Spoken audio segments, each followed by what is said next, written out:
Good morning, everyone, and thank you for joining GVLS's Client Staff Lobby Day. We are lobbying for civil legal aid, and my name is Jacqueline Bowman. I'm the Executive Director of Greater Boston Legal Services. This year, our program is a little bit different. We're really excited to share the work that we do at GVLS. But before we get started, I want to give people who are new to our community a little bit of background about GVLS. GVLS has been providing free legal help to income-eligible people in the Boston area for well over 100 years, since 1900. To put this in perspective, the people we serve must make less than $37,500 a year for a family of four. We help families and individuals resolve critical legal issues on the civil side, which includes access to basic necessities in life, such as stable housing, unemployment assistance, safety from violence, and access to health care. In addition to direct client services, as some of you know, we engage in legislative and systemic law reform advocacy in an effort to help all of the people of the Commonwealth. We know that civil legal aid is an essential service, and that became more obvious during the health emergency crisis. GVLS advocates serve tens of thousands of people every year. In 2022, we provided free legal aid to over 10,000 families and individuals in more than 13,000 legal matters. Thanks to the legislature's past support, we've been able to meet more of the need, but the need is continuing to grow as more and more families struggle in Greater Boston. However, our advocates continue to rise to the challenge. And in today's program, you'll hear from our legislative sponsors, Senator Lydia Edwards and Representative Tram Nguyen. And then you'll hear from some of GVLS's program staff and client advocates who will share their work with you. We hope that these speakers demonstrate the profound effect that legal aid can have and why increasing funding for legal aid throughout the MLAC line item will positively impact the lives of so many in the Commonwealth. Before we get started, there's a couple of housekeeping matters. If you have questions, feel free to put them in the chat. And at the conclusion of the program, we will have time for a brief question and answer period. We'll read the questions and then have the appropriate people respond to them. Lauren will put a link to this event in the website in the chat in case non-legislators among us want to contact their legislators and advocate for increased funding for legal aid. Now on to the program. I'll turn it over to our first speaker, Senator Lydia Edwards, who represents the 3rd Suffolk District and who is very familiar with GVLS's work, as she once worked in our employment unit, focusing on labor issues such as fighting for access to unemployment, back wages, fair treatment for domestic workers, and combating human trafficking. Thank you for being here, Senator Edwards. Thank you for having me. It is a true honor to come back and talk with so many of my colleagues and friends, and still today forever resources for social justice. You know, I don't think you understand how much your reputation precedes you and how much people know that you literally, when we are in a crisis, you guys, your institution, GVLS, legal services in general, are one of the first responders when it comes to social justice. We could not have gotten through the pandemic. There could not have been as many lives saved. There's no way that we would be in the position where we are right now, but for your work reminding us and shining a light on the fact that there are undocumented people that were not receiving resources, that the overpaid folks who were getting too much money and unemployment were as a result of a systemic flaw. You literally shine the light, but also come up with the systemic reform suggestions and policies to help make us a more just system.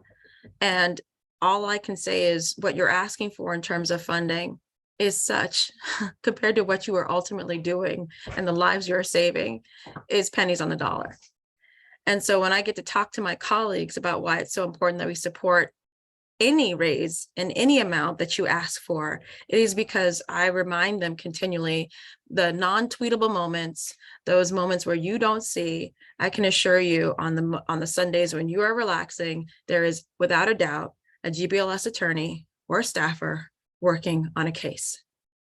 You are working and consistently fighting for and listening and holding and dealing with, and also in many cases receiving trauma from so many people from so many areas. And so I always hope that you are taking care of your mental health and that you're invested in yourselves. But I know too many of you so well. I know that you are prioritizing a lot of other people over yourselves. And this is the least we can do at the state, is to prioritize the funding that you need to continue to make this Commonwealth somewhat more just. I'm grateful to the work that you do.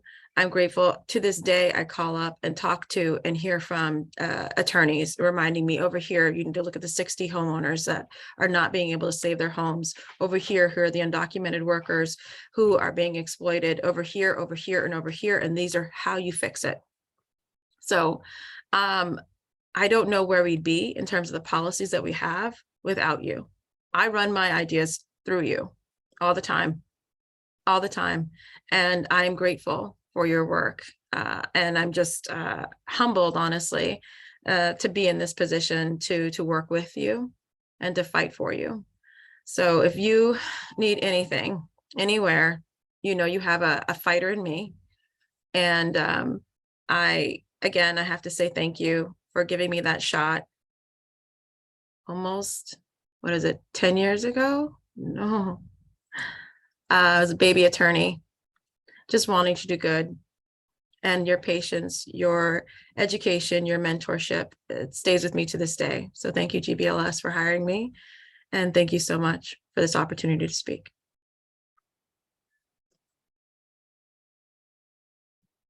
Thank you so much, Senator Edwards. We also have remarks from Representative Tram Nguyen, which are pre-recorded. So I'm going to share my screen so we can hear from her.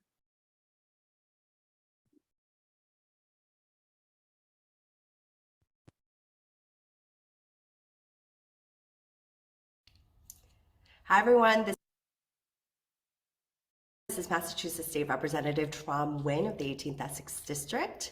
I'm a proud former legal services attorney at Greater Boston Legal Services, where I started my legal career. I'm so excited to welcome you to GBLS Lobby Day, which is one of my favorite days of the year. When I was a practicing attorney, I learned that outcomes for my clients didn't just depend on what happens in front of a judge, or even in the weeks, months, or years in preparation for a court date.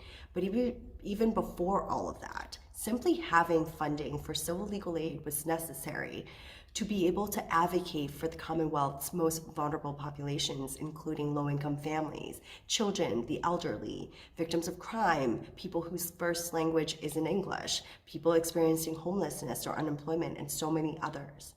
Civil legal aid would not be possible without state funding for the Massachusetts Legal Assistance Corporation, or MLAC as we know it, which provides resources to regional and statewide programs for essential civil legal aid.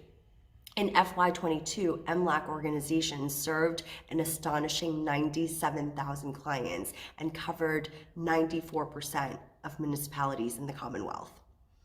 Yet sadly, some eligible individuals need to be turned away due to a lack of resources, which is why we're here to ask for your help to secure the requested funding to $49 million in MLAC appropriation, which is an increase of $8 million from last year's budget. This would allow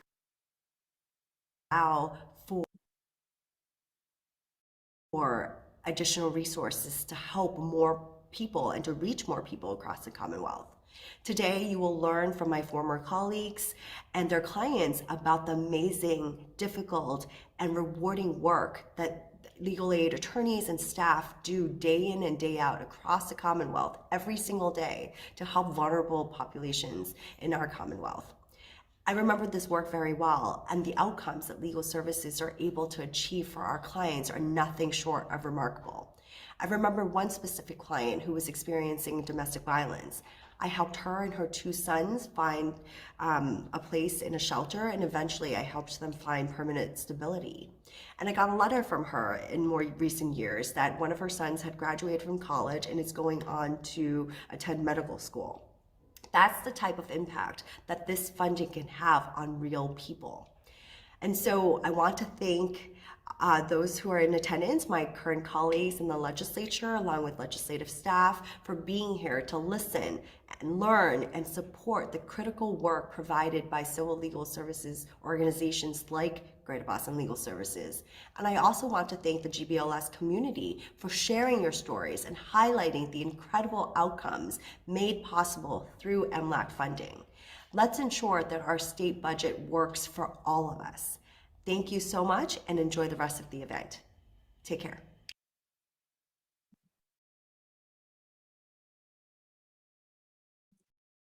We are now going to hear from Nadine Cohen.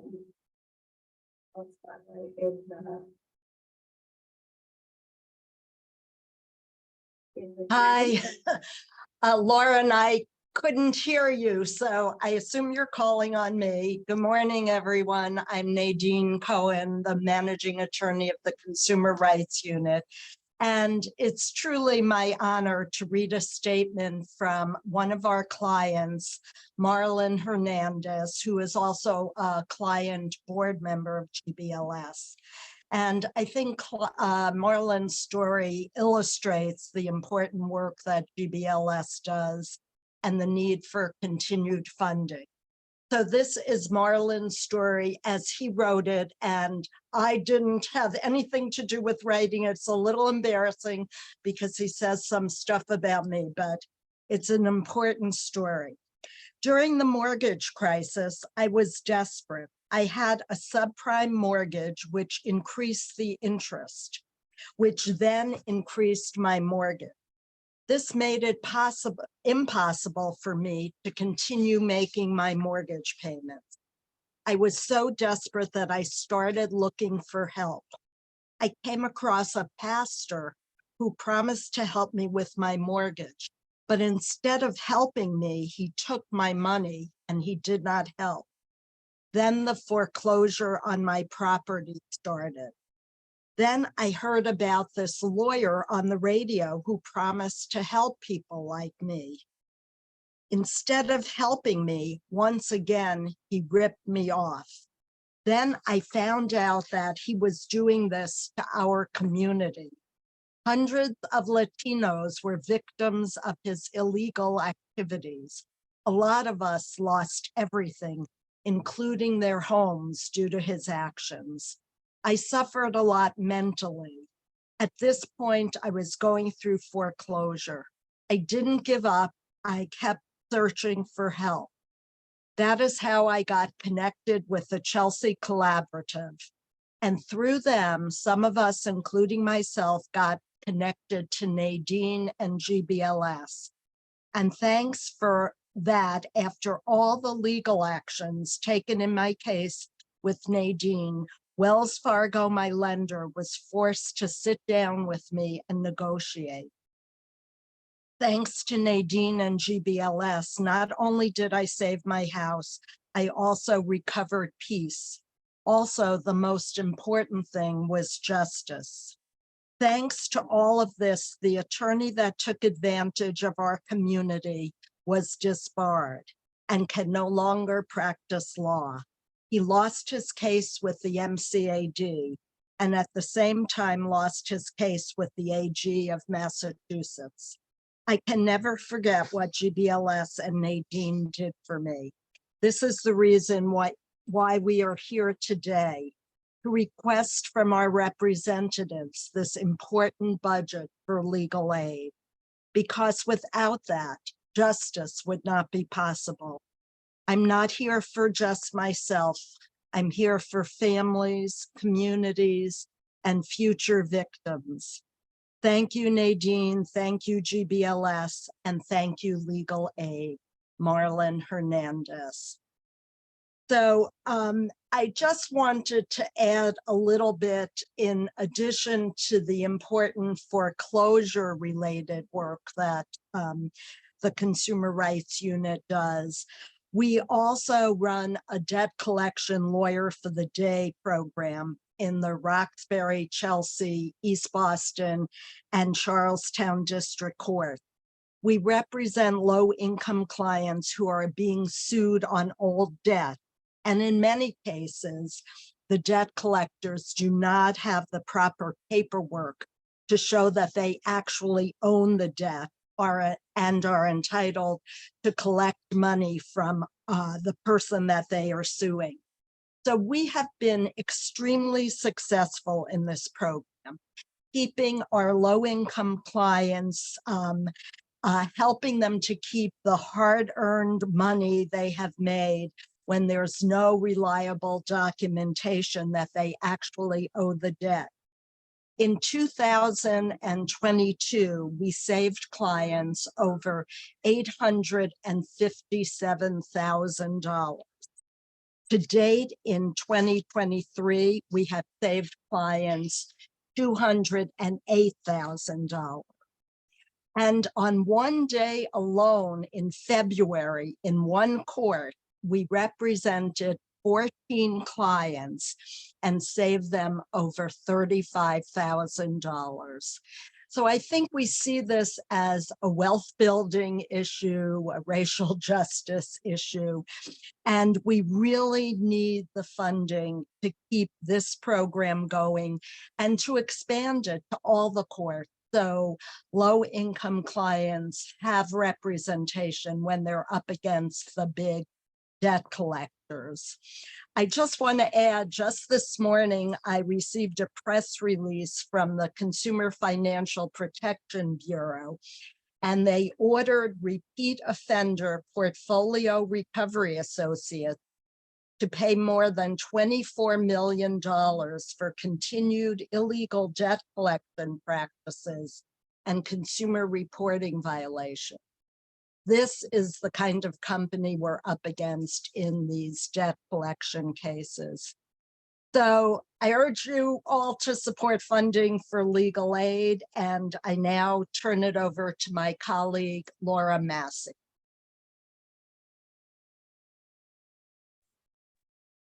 Thank you so much, Nadine, and many, many thanks to everyone who's participating, everyone who's sharing their stories, and everyone who's supporting the work that we do here at Greater Boston Legal Services.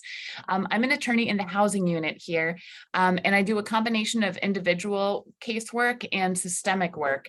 The individual cases that I focus on are mostly eviction defense, primarily for families who have public or subsidized housing, but because of unlawful activities by the public and subsidized housing providers are at risk of losing those vital benefits and becoming homeless, particularly families with disabilities, families with children, and elders who have no place to go if they lose this housing of last resort. However, what I want to talk about, what I want to focus on in my conversation today is the work that we do for families who are homeless in Massachusetts and are relying on our state's emergency assistance shelter system. This represents 3,000 to 4,000 families with young children in the Commonwealth on any given night. It's a huge problem. It's the majority of homeless people in our Commonwealth are families who are homeless with their minor children. And our state runs a shelter system, which some consider a right to shelter. However, more than 50% of families who apply for EA shelter and are homeless get turned away.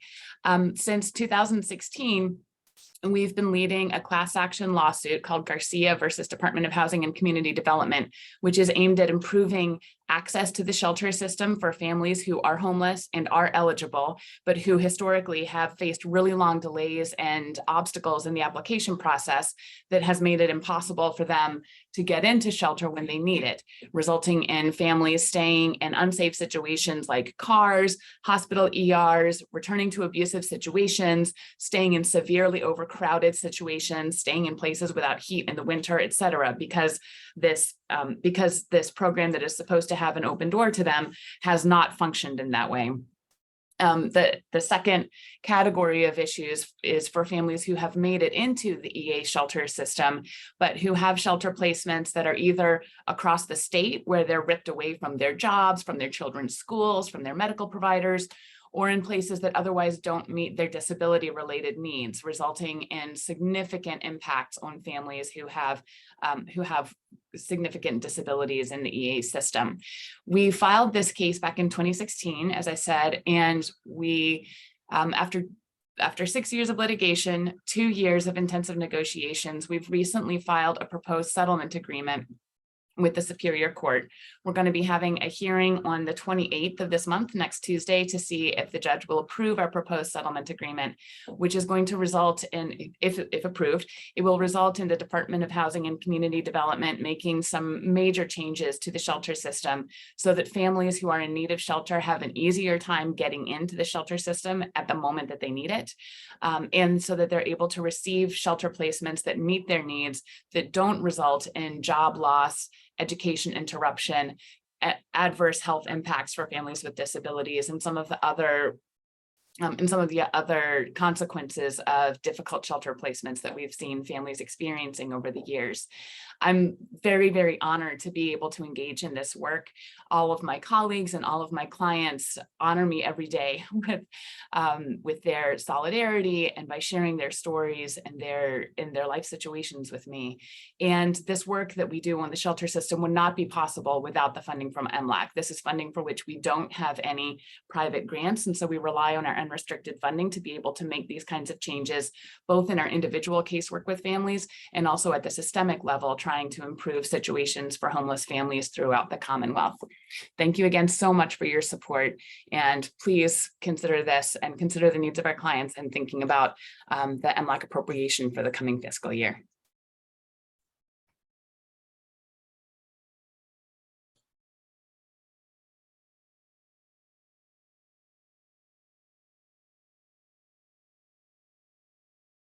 Thank you.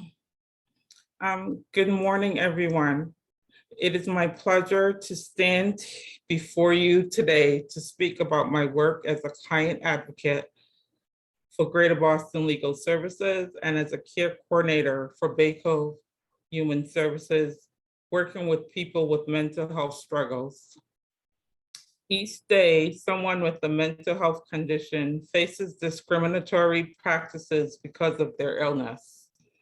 As a care coordinator, I help people get access to health care and help them get connected to valuable community resources. Unfortunately, too often, people in recovery and those battling their mental health needs are low income because of their inability to work consistently. They may experience difficulty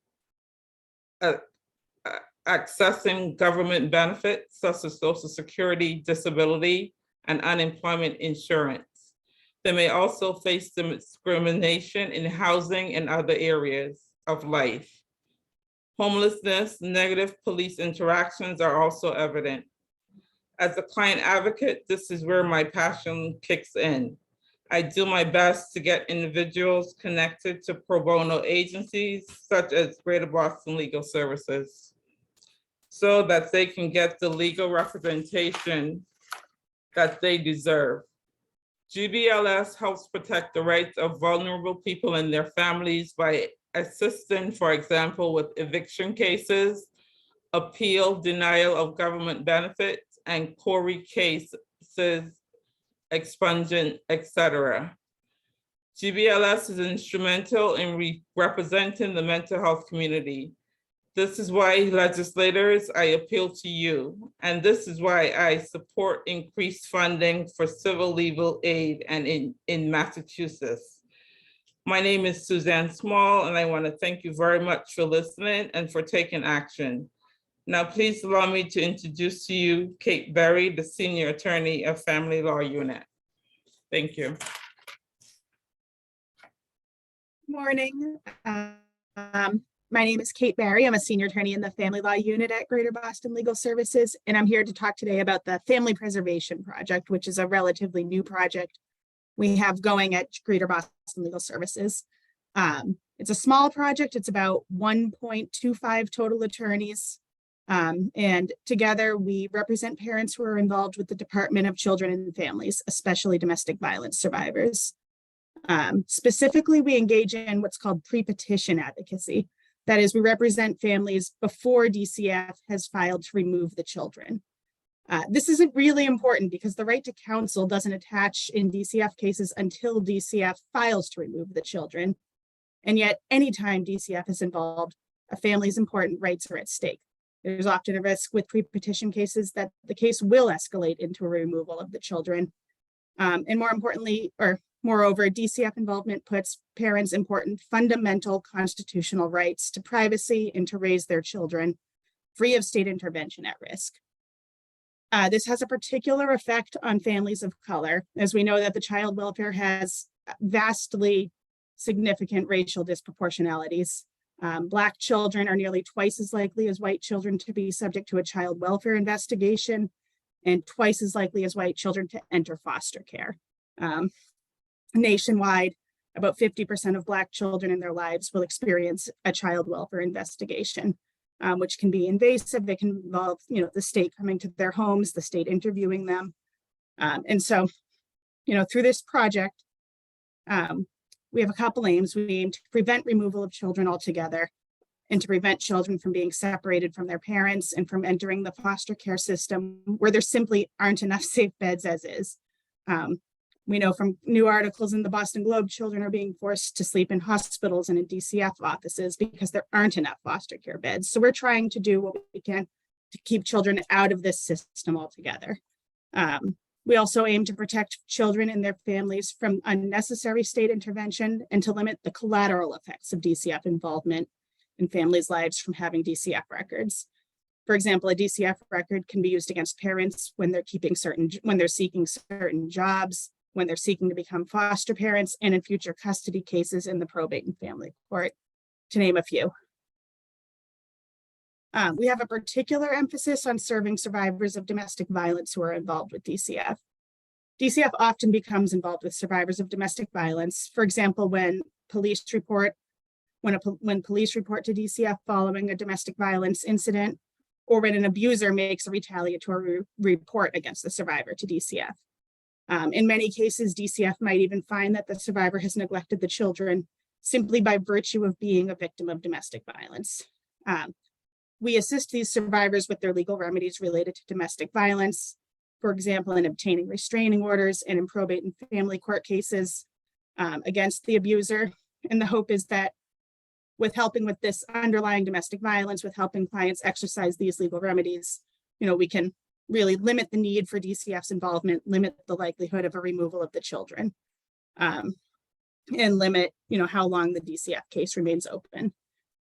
As one example, one of our clients was reported to DCF by her abuser, who claimed, really without basis, a variety of inflammatory things, that she was a drug addict and other things. And with our help, with our advocacy to DCF, we were able to stop the case in its tracks right at the beginning and have it closed out nearly right away by helping DCF understand, what this really was.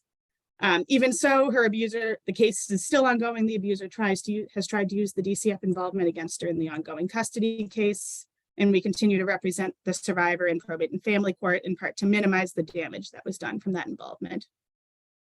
In another case, we helped a parent, a survivor of domestic violence, who had filed for custody of their children in probate and family court. Unfortunately, the parent did become involved with DCF because of a positive drug test. And the case remained open because of some positive drug tests. But after extensive review of the drug tests and actually consulting and hiring an expert witness, we were able to demonstrate that these, as the parent had been saying really all along, that these were false positives, kind of scientifically proving that with an expert. With the help of that expert, the probate and family court matter promptly resolved and the DCF matter soon followed. In appropriate cases, we also help parents challenge wrongful DCF findings of neglect. In one case, for example, DCF substantiated a finding of neglect against a client whose ex had trespassed onto her property and kind of continued to stalk her. And although DCF said that the client had acted appropriately in responding to this abuse, they nonetheless found that she had committed neglect. We were able to successfully overturn that finding altogether, and ensure that finding isn't used against the client in the future. In another case, DCF had found that a client committed neglect because her kindergarten child had drawn a picture of himself playing a video game with his brother, and that picture happened to include a picture of a video game gun, and DCF found that that was neglect by the client. She continued to experience kind of forced monthly visits by DCF into her home. And with the help we filed through the grievance process, we're actually able to overturn that finding completely, resulting in DCF closing the case and an end to the DCF involvement with the family. The Family Preservation Project, it's a new project in the last year or so. I think we've already been able to do some great work in this area, but there's so much more to be done. There's so many systemic areas that we could be addressing in this area. And we hope that with continued MLAC funding and support, we can keep preventing children from entering foster care and keep protecting families from unnecessary state intervention. Thank you.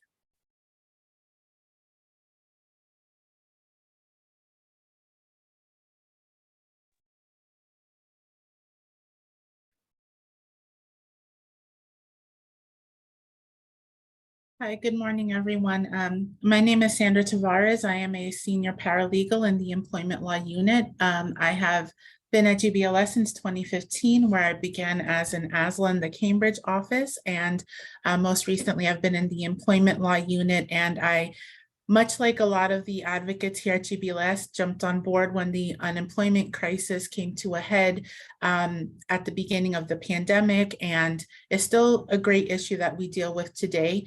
GBLS is really an organization that I am very proud to be a part of, not only because of the opportunities that it has offered me to grow as an individual professionally, but also because of the way that we identify issues and identify organizations that are imposing very harmful practices and have for many years without being held accountable to some of the most vulnerable people. And it would be wonderful if we could count on continued support to get additional funding so that we could continue to do the work that we are already doing, expanding our service, and also in reinvigorating, relationships with our community partners to continue doing the work that we do and find other areas of interest. I had the opportunity of lobbying earlier this week and meeting in person with legislators for the first time in person in a long time. It was wonderful to have so many allies in the State House and also to just urge to them the need to get additional funding for civil legal aid all around.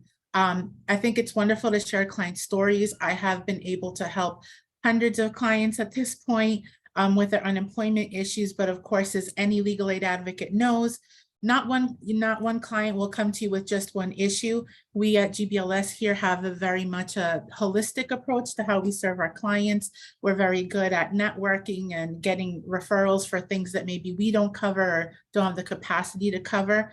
It has been absolutely wonderful that we've been able to reduce our turnaway rate because, of course, at the height of the pandemic and even before we identified that there were difficulties with not only the stage that people came to GBLS at seeking assistance, which may in fact limit the level of advocacy that we could offer to folks, but also just it made it very difficult for people to even know about us, even though we're such a well-known institution. A lot of people often don't found out about us in time. It'd be wonderful to be able to expand our outreach so that we could then get in earlier on cases, and also just to even see where else there are areas of need that need to be addressed.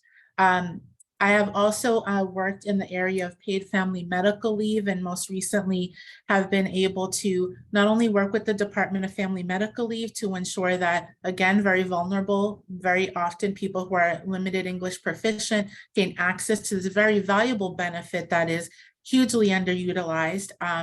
overcome the obstacles with obtaining that benefit. I recently worked with a woman who was a victim of sexual harassment on her job and had some minor disabilities that impacted her.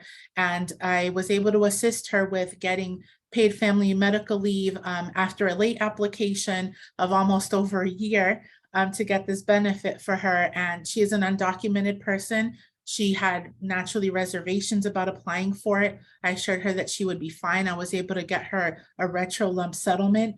And it's a huge thing because she is a survivor of domestic violence, an undocumented person going through so many things and just struggling to get by. I also was able to help recently a gentleman who was unceremoniously fired by his manager because he misunderstood a accommodation that his doctor requested for him at work, which really only limited one of the tasks that he performs once or twice a week. And they were like, well, you just can't work and we don't want you exposing us to, you know, a workers' comp claim.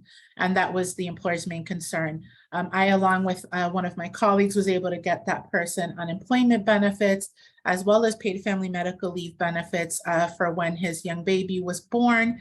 And then I said, well, you're still pretty much in partial unemployment, so let's get you back on UI. And it's been a huge help to this very vulnerable immigrant family.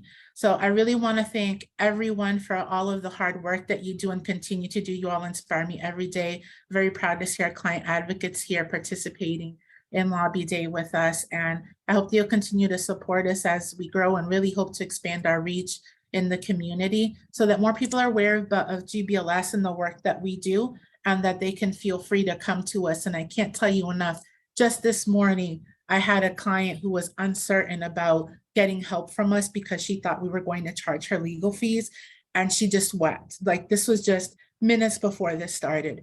It impacts me so much that we can do this and reassure people, no, you will not be charged a cent. I know this is terrifying. I know this sounds like a lot of work, but trust me, it'll be worth it. And we're willing to put in the work, and we're here for you, with you, fighting alongside you. So I just want to repeat that sentiment and hope that we can get an increase to MLIC funding so we can continue to do the work. Thank you. Thank you, Sandra. Very heartfelt. I hope that you all have really heard the passion and the dedication of all of our speakers. The incredible work that we do at GBLS makes a difference for people who are living with very low incomes. I'm going to open it up now for questions. There have been some communication in the chat, Lauren, about the Garcia settlement. One of the issues that was raised is whether or not people will be able to live or get shelter closer to their children's school or to their work. Alana, Laura, I don't know if you guys want to talk about that. Sure, I'm happy to speak to that. Thank you. I'm minimizing having my camera on because sometimes we have some bandwidth issues. So yes, that's a major component of the settlement agreement that the department. One thing that we learned over the course of the litigation is that DHCD historically had not really had a consistent system for tracking when families were being placed far from their home community and far from their children's schools, and keeping an orderly wait list to make sure that families would have an opportunity to be transferred back eventually. So one of the things that they're committing to do in the lawsuit is to improve their data systems, to make sure that they're asking every family where their home community is, where their children are enrolled in school, and then keeping them on a wait list. There will be defined priority categories depending on certain urgency criteria.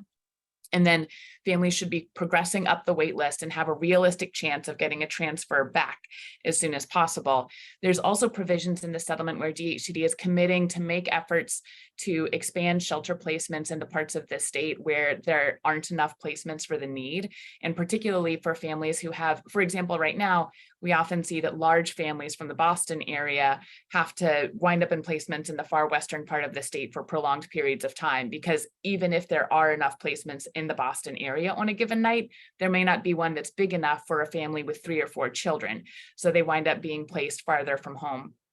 And so part of what DHCD is committing to do is regularly review its data to make sure that they're addressing the needs of the actual families who are actually in the program. If they're finding, oh yeah, we do have plenty of placements in the Boston area, but not enough for large families, then they're going to make efforts to improve the portfolio to meet the needs of families so that fewer families wind up being placed far from home in the first place. Thank you, Laura.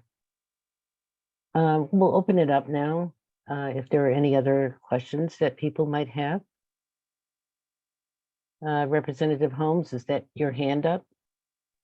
Yes, I just want to follow up on that. Thank you very much on the housing question.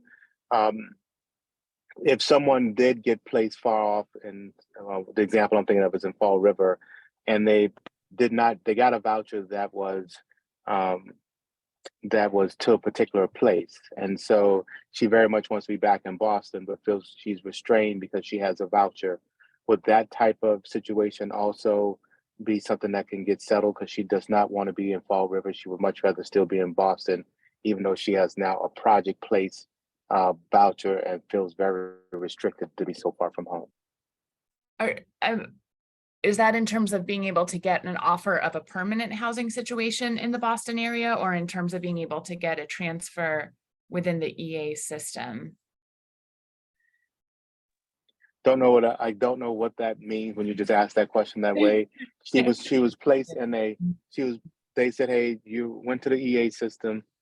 We found you some housing. You must take this housing in Fall River. And now she's feels like she's just stuck down in Fall River, even though that's never where she wanted to be. Right. So there may, those are very challenging situations. There currently are regulations that are, that govern the EA system, and that, so as lawyers in this litigation, and the most we can do is try to, is push DHCD to do things that will bring them in line with what the existing statutory requirements are. And right now, there's not a statutory requirement that prohibits DHCD from requiring families to take those kinds of far away permanent housing opportunities unless there are certain circumstances that apply. For example, if the family has a disability related need that requires them to be closer to Boston or something like that. So that's the statute that we were working under in the litigation is about making sure that when the families are in the EA system, they're placed as close as possible to the home community. But right now, there's no law that requires DHCD to ensure that families are able to find permanent housing that's close to their home community, unfortunately. So that's not something that we would be able to address in litigation. Just to pipe up, I'm Laura's co-counsel. That is something that if representatives were interested in pursuing legislatively, I think we'd be interested in talking to you. Yes, definitely. And I should say that some of the work that we do on the shelter team is also around legislative advocacy to try to improve the laws protecting families who are in shelter or trying to get into shelter and unable to get into shelter. So with litigation, the most we can do is try to make sure that DHCD is coming into compliance with existing law. But even under existing law, there are some pretty significant limitations on what protections families have in the shelter system, or even being able to access the shelter system. For example, currently the income limit for families to get into EA is $34,500 per year for a family of 4. So obviously there's going to be a lot of families who can't afford housing in the Commonwealth, but are above that income limit, and they're high and dry. There are no shelter placements for them. So there are many, many families who slip through the cracks, even when DHCD is complying with the law. And we're constantly working with the legislature each year in the budget season, especially, and also in terms of standalone bills, on trying to increase the level of legal protections for families in the shelter system. So Representative Holmes, we will follow up with you on the particular housing issue that you have described. And as Ilana says, it may involve some legislative advocacy. So my only other question was in regard to the support. Historically, we seem to do an awful lot as a state for families. And it seems as though there are lots of men who call and not able to get EA support because they don't have the child. Are we doing things that help the folks without a child? Well, you know, a single person with trying to get some housing as well. So we definitely do work on behalf of single folks who are trying to access permanent housing. For example, people who are applying for public housing or for vouchers and have been denied. That is an area where in the past, we've had more funding to be able to support more of that kind of work, and that funding has eroded over time. And so it's in an area where we can't devote as many resources as we used to be able to devote.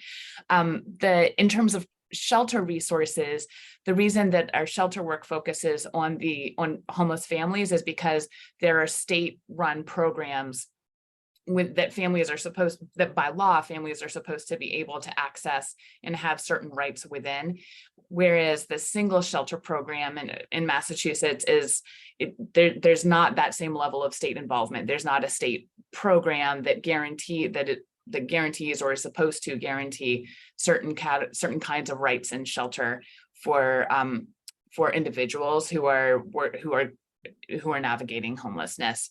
So that the shelter issues typically haven't been an area of focus for us with respect to individuals. However, as I said, then when they're applying for housing and are facing obstacles there, then those are cases where we're sometimes able to assist. But more funding would certainly help us expand that service. Thank you. You're describing exactly what I'm concerned about, because unfortunately we then take that male most of the time out of the family because of the fact that the family recognizes they can get that support if it's just mother and children.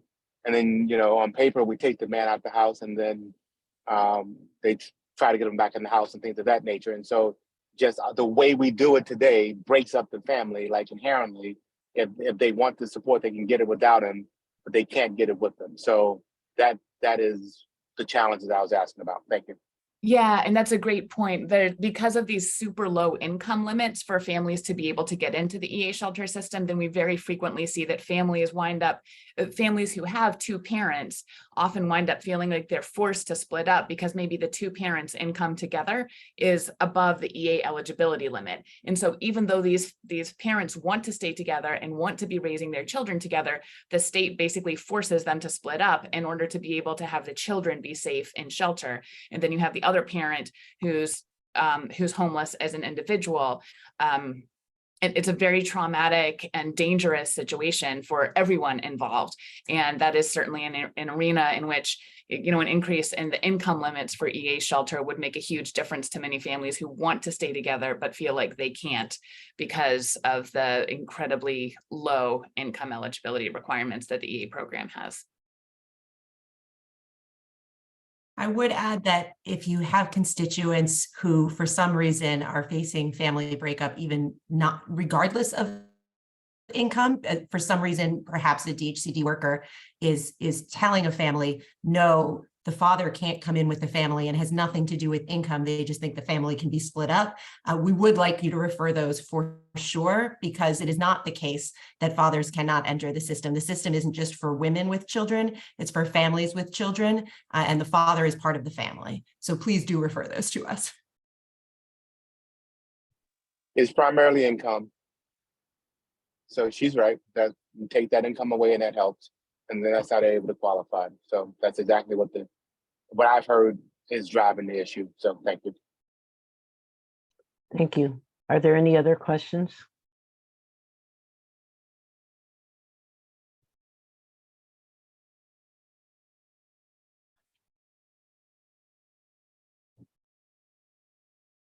Not hearing any. I didn't see any additional questions in the chat.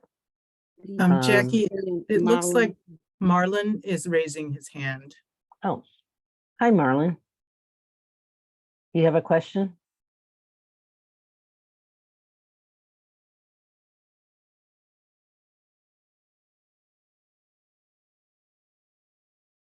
I think he got scared away.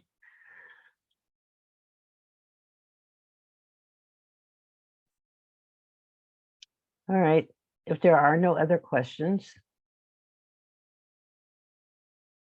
I would like to thank everyone for their time. I would encourage you all to contact your legislators and to ask for increased funding for civil legal aid. These funds are really critical in order to address some of the many needs that we've talked about here today and others that we have not talked about. I think that it's really important that we are able to serve very low income people who need our help in order to have stable housing and to be safe from violence. We also talked about the fact that some people have struggled with trying to get benefits that they are entitled to. And it's unfortunate that people have to have an advocate in order to be able to get these things that they are entitled to. It's the role that we play in civil legal aid and will continue to play as long as there are people living in poverty and people who are denied access to the benefits that they're entitled to. So we ask for your support, and we'd like to thank all of the legislators who are here who have supported us in the past. The support that you've given to us in the past has allowed us to hire more staff, to shore up our infrastructure, and to remain competitive in terms of hiring very strong, dedicated advocates. So I thank you all for attending. And again, strongly encourage you to reach out to your legislators and ask them to support